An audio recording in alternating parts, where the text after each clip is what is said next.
क्या आप जानते हैं कि ब्लड कैंसर्स में हर केस में स्टेम सेल ट्रांसप्लांट ज़रूरी नहीं होता?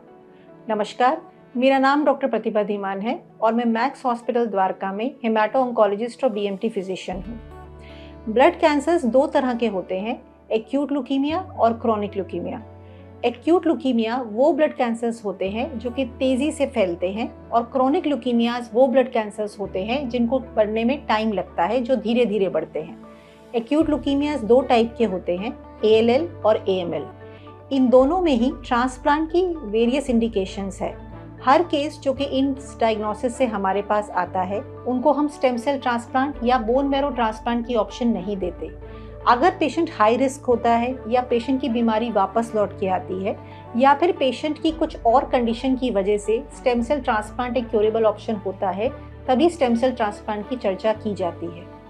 इसी तरीके से क्रोनिक ल्यूकीमिया दो तरह के होते हैं, CML और CLL।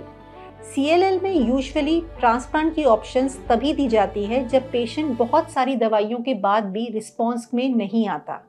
अगर पेशेंट का डिजीज़ रिमिशन में नहीं होता और पेशेंट सारी जो मेडिसिन्स की ऑप्शन है उसे एग्जॉस्ट कर चुका होता है, तभी हम स्टेम सेल ट्रांसप्लांट की ऑप्शन देते हैं।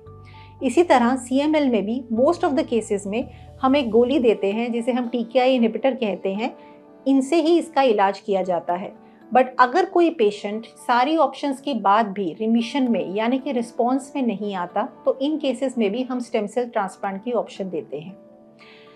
अगर आपके या आपके किसी परिवार के सदस्य को एक्यूट या क्रॉनिक ल्यूकीमिया की बीमारी है, तो प्लीज़ अपने विशेषज्ञ से एक बार इस बारे में चर्चा ज़रूर करें कि लॉन्ग टर्म क्योर के लिए ट्रांसप्लांट की आवश्यकता है या नहीं। धन्यवाद।